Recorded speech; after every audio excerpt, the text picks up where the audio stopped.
Hello, everyone. Welcome to the Ozark Outpost in Dixon, Missouri. I'm starting off another foray into historical board gaming's Global War 1936 to 45 version 3. I'll just give a quick overview of the game I've set up here. I'm playing several expansions here. I'm going to play China at War. So I have adjusted the setups per the expansion rules with the opium markers, the extra militia in Sien Kang, and I'm going to see how that one goes. I'm also playing the Spanish Civil War expansion like I normally do, only this time I've used the enhanced setups. So there's been a Republican armored car added to Madrid. The nationalist cruiser has been upgraded to a battleship. And I've added a transport to the Black Sea there for the Soviets and moved an infantry and a cavalry to Crimea. Though that set calls to add an armored car to Berlin, but I don't have any German armored cars. So what I did was I gave Germany a second cavalry, since cavalry and armored cars have the exact same stats. The only difference there is the game piece, so that's not going to affect play. Let's see. I'm playing Latin America at War. Try to steady up there. The final rules for that expansion have been published, and they made one or two changes that I agree with that I think are going to make it play better. So I've got that all set up.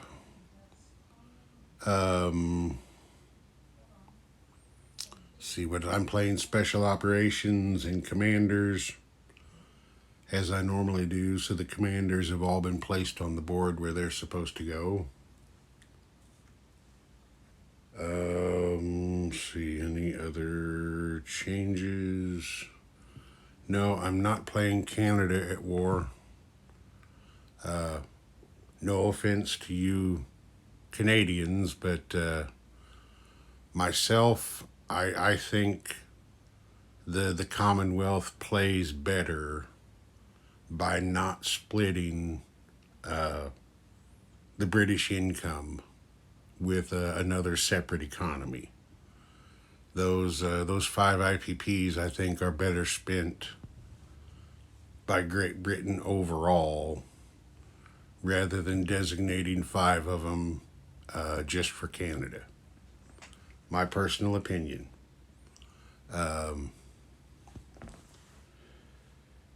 Two other things that I'm doing. I have made up a couple of expansions for myself. Some guys have house rules. I've made a couple of house expansions. I got the idea from the Latin America at War rules, the Operation Bolivar section. I'm taking the espionage and radio tower elements of that expansion global. My espionage expansion I'm calling Spy Masters, and the radio tower part I'm calling Code Breakers.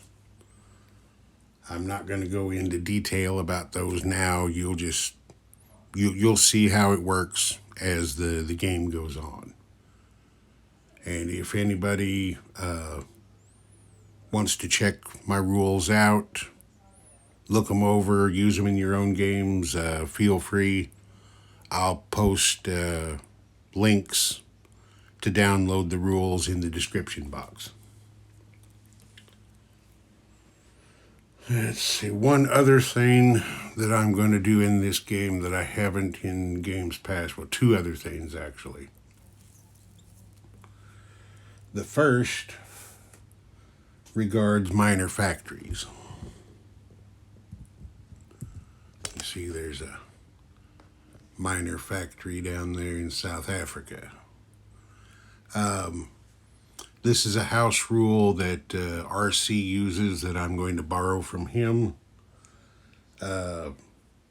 Simply, anywhere that you can place a minor factory, you have the option to upgrade that to a medium. I'm going to see how that helps gameplay along. So that's going to apply to any nation's minor factory. It's also going to apply to captured miners. So, for instance, Germany captures Warsaw. You see the minor factory there. They will have the option to upgrade that to a medium. And of course, since we're going to play that rule, the medium factory there in Bohemia will be available for Germany to use as a medium.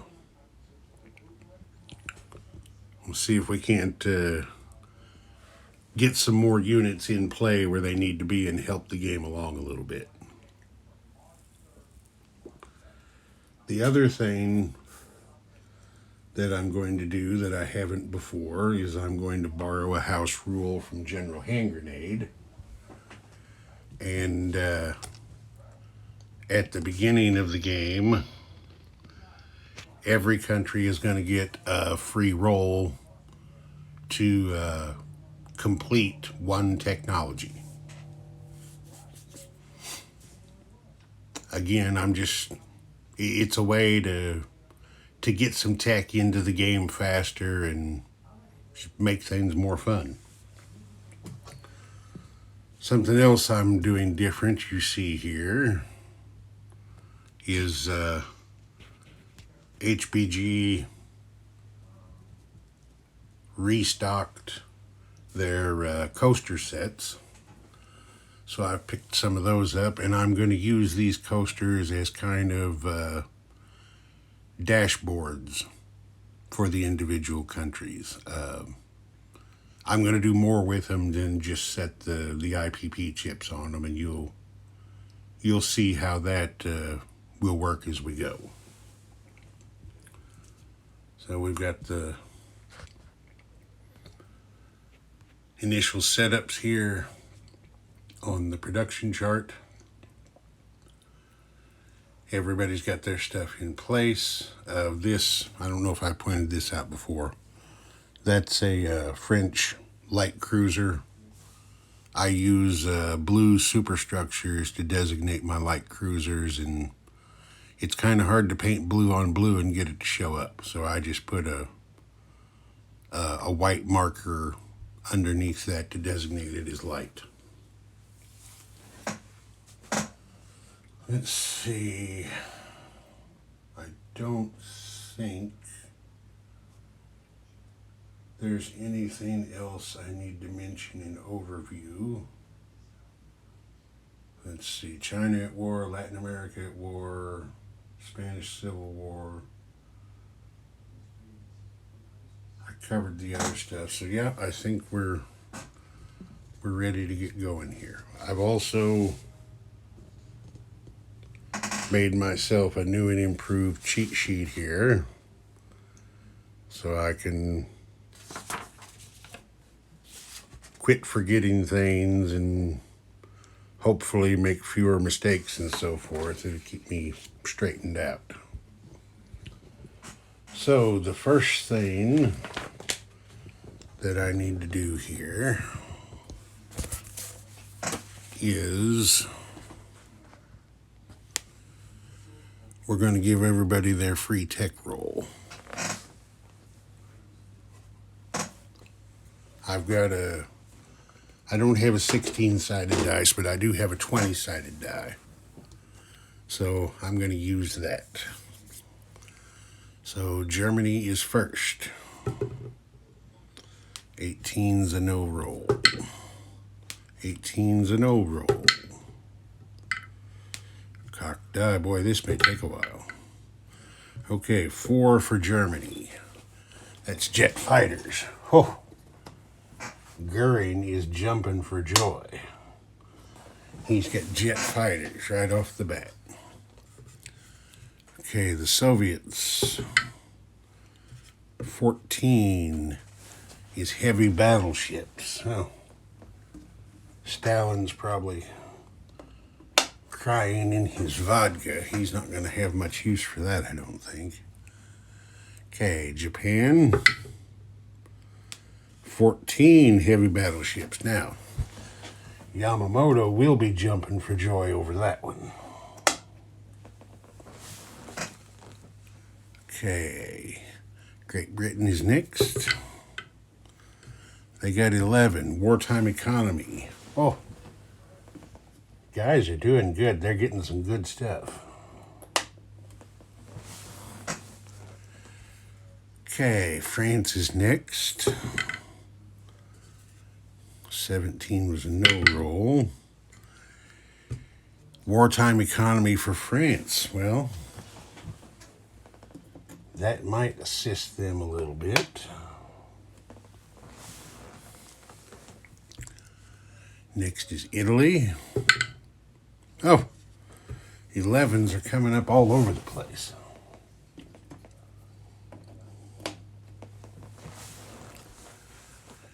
And then the United States. Number 1, the United States got advanced artillery.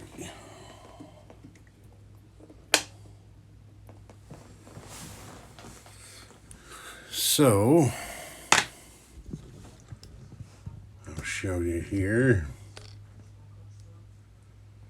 There is the result of the free tech rolls. The United States has advanced artillery. Germany has jet fighters. The Commonwealth, France and Italy have wartime economy. Soviet Union and Japan have heavy battleships.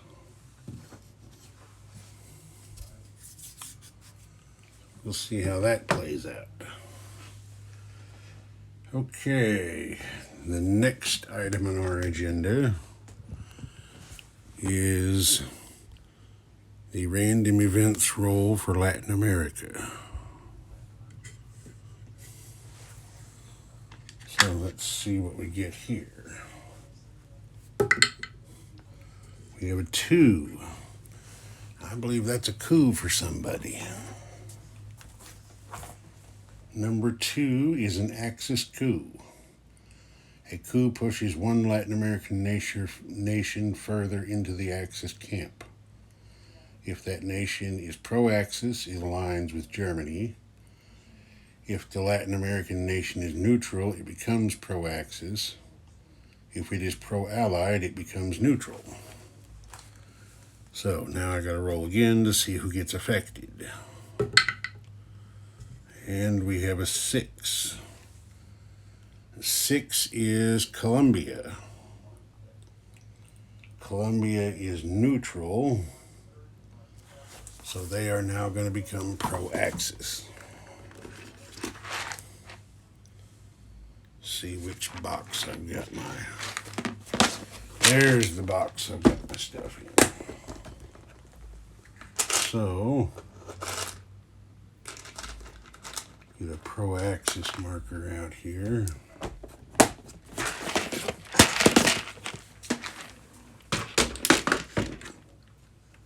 And put that over here on Colombia.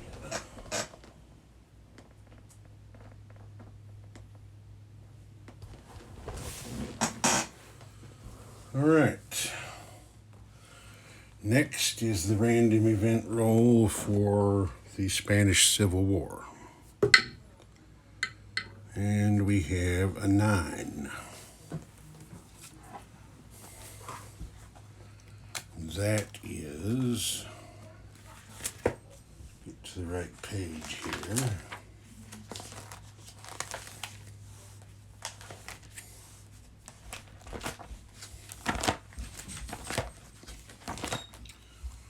Here we go, number 9, leftist shift.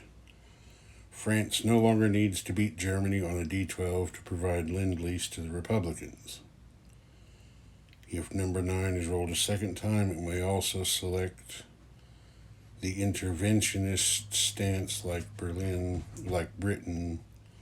but for the Republican side. Any Comintern unit in Spain no longer counts against their victory conditions as not having a Comintern neighbor. Well, that's a pretty big one as far as France is concerned, because that just negated a Comintern victory objective.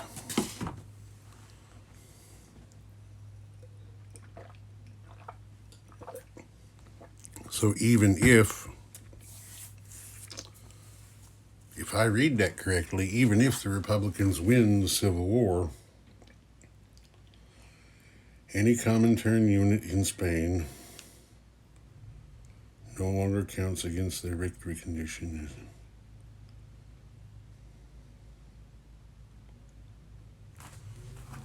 All right, hang on just a second. Let me read the rules. Okay, I didn't say it quite right. It doesn't take a victory objective away from the Comintern. It guarantees France a victory objective. They're automatically going to get the eliminate communism point, provided that the Comintern doesn't possess any other land zones adjacent to French home country. So even if the Republicans win the Spanish Civil War, that in and of itself can't take that point away from France. And it's also going to make it easier for the commies in France to lend-lease to the Republicans. Okay, so now we are at Germany's turn. Now Germany's going to do their normal tech rolls. They're starting the game with 3 major factories, plus they get 1 free tech roll every turn, which will make 4. So Germany is going for advanced mechanized, long-range aircraft, advanced submarines, and wartime economy. Advanced mechanized is a 7, missed with a 6. Long-range aircraft is a 7, got an 11 for that one. So there's stage 1 of long-range aircraft.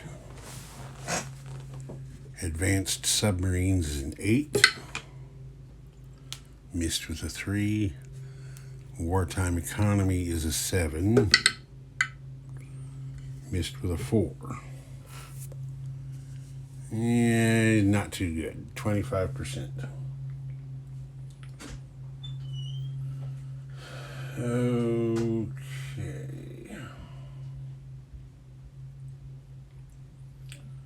Now Germany,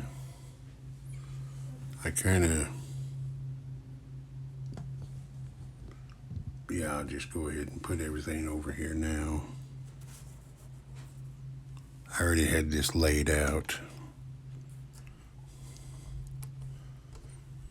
This is what Germany's going to do. They have 20 Reichsmarks to start. They're spending 5 to move their battleship 1 space up. They're spending 3 for a Latin American influence role is 8. They're spending 8 to upgrade the medium factory in eastern Germany to a major. They're spending 1 on a supply marker to send to General Franco in Spain, and 3 to Lend-Lease Franco in infantry. So 4 and 8 is 12, 3 is 15, and 5 makes 20. So that's all of their money. So we will do the Latin American influence role. And as you may have expected, Germany is going to try to influence Argentina. Yep, missed with a 7. No joy. Okay, Germany's not going to do any espionage roles for Latin America. They're not going to try to place any radio towers. Okay, the next thing we're at is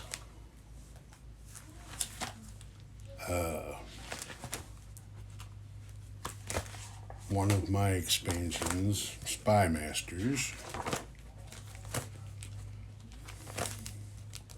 And we are doing,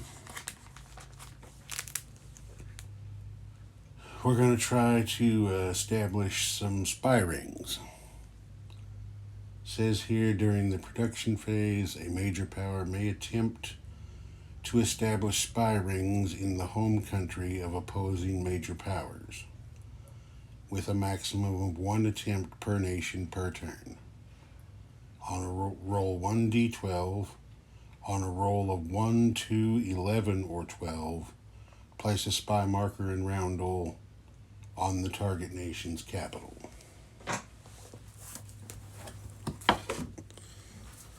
Alright, these rolls don't cost anything. So, I mean, why wouldn't you do them? So, we'll just go in order here. They're going to try to place a spy ring in Moscow.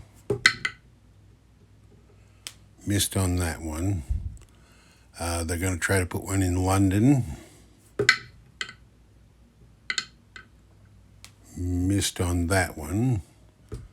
They're going to try to put one in Paris. Missed on that one. And Washington, D.C. Missed on that one. Okay. None of that matters. Okay, we've purchased our units. We've purchased our Lend-Lease. None of that. Now we're up to combat movement.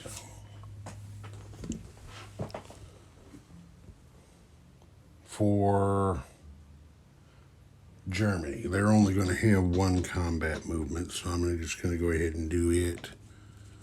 And then we'll move on to Spain. And Germany's lone combat movement is to get down here and annex Austria.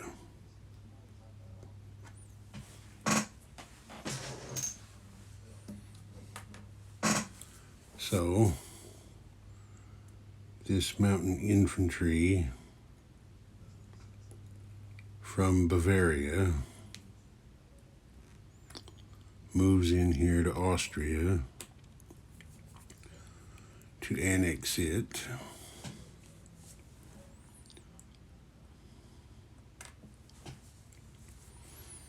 Germany gets to add the there were 2 of those guys. Germany gets to add the 2 Austrian infantry to its army.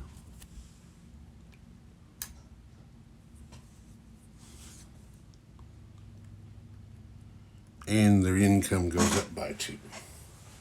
So Germany goes up from 20 to 22.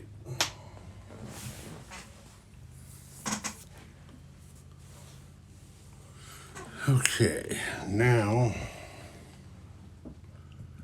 we'll come down here and see what's going on in Spain. Since Germany controls the nationalist forces. Well,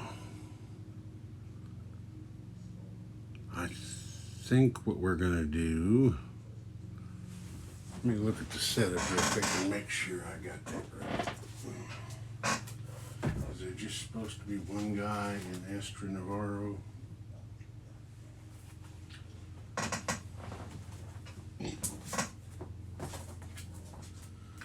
Let's look here real quick.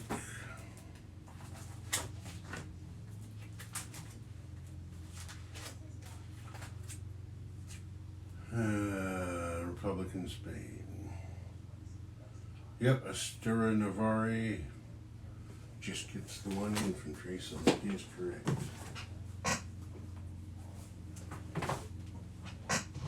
So,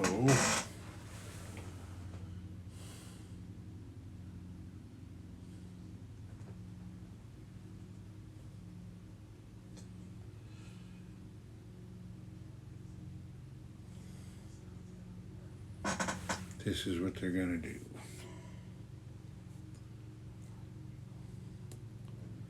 The cavalry, the infantry, yeah, everybody's going to go. Cavalry, infantry, artillery, fighter are all going to attack Astura Navarre. So I'll roll it out. It was quick and painless. The artillery killed the Republican infantry with his first strike, so no shoot back, no nationalist casualties. Of course, the fighter landed back there at Leon Castillo. Alright, that'll be it for combat there. So now they're non-combat, of course. This transport is going to load this infantry and artillery and haul them up here to Leon Castillo.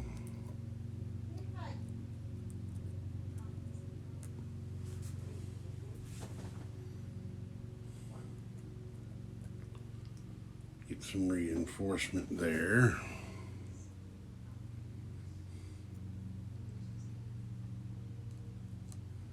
Those guys are going to stop out there. That's where they did their thing at. All right. That'll be it for nationalist non-combat moves. Now Germany's going to do its non-combat moves, and that is going to involve, turn the camera around here, back up just a touch, there we go. Okay, per the rules, Germany can send one of its aircraft to Spain to assist General Franco. So this fighter from Western Germany is going 1, 2, 3, 4, 5, which he can do because of the airfield in Western Germany. Per the rules, Germany can also send one of its land units to assist General Franco. These guys become the Condor Legion. So I'm going to load this infantry here from Eastern Germany, move through the Kaiser Wilhelm Canal. That's 1, 2, 3, because they had the major shipyard there to give them a movement bonus, so that's as far as they can go right now. Take a chip out of there.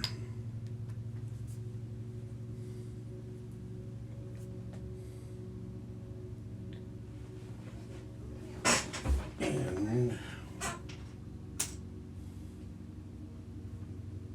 find the Condor Legion.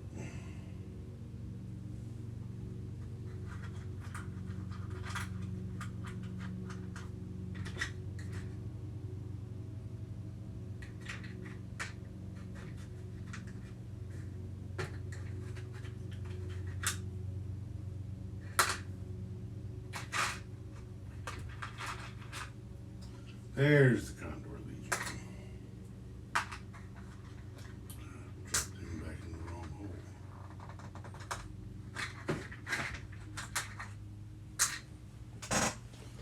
Okay, the Condor Legion, there he is, riding that transport. All right.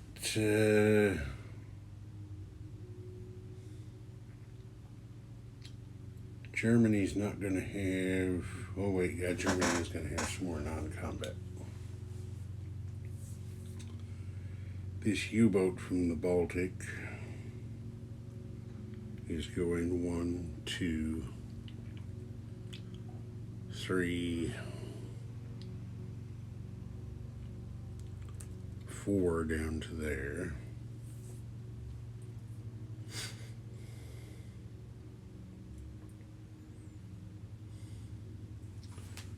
This coastal sub from right here, if I can get a hold of it. Oh, now I gotta look real quick. I can't remember if coastal subs move 1 or 2 spaces. It's been a few weeks since I've played, so I'm gonna be a little rusty on some things. They can only move 1 space. So with the major shipyard, he can go 1, 2 and get him out there.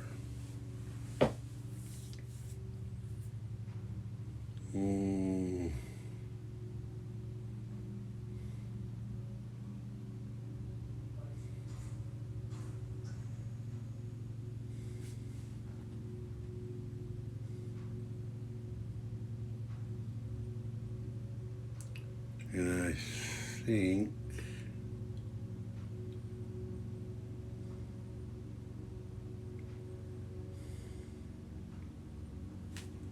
I think that'll do now for German non-combat.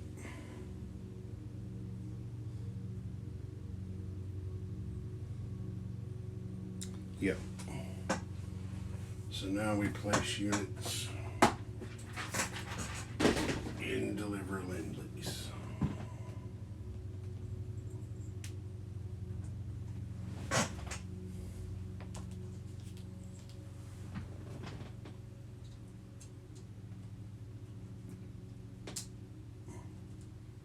Come here, you.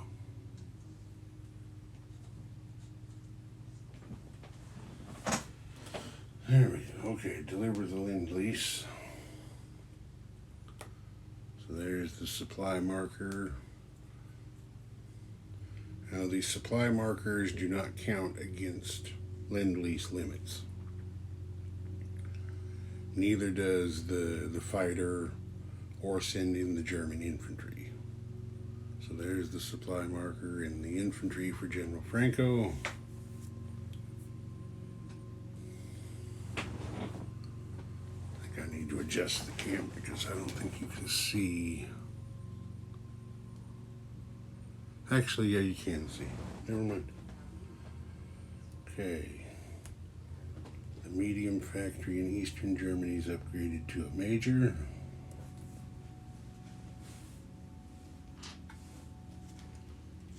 We'll put the U-boat there at that major shipyard. And we'll put the destroyer here in the Baltic.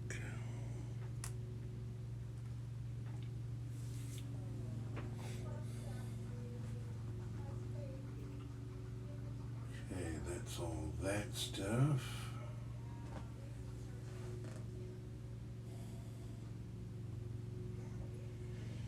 To the non-combat placed units, delivered Lend-Lease. Okay, now General Franco gets a recruitment role. So he has 1, 2, 3 territories.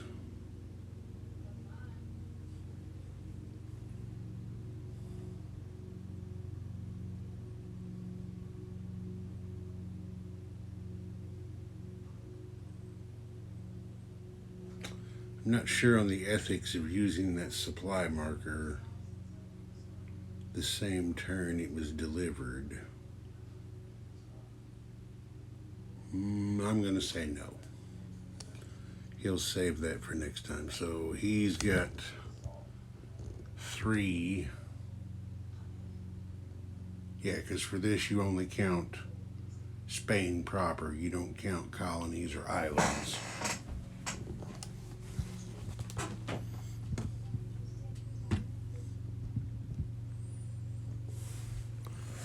So Franco's looking for a 3 or less.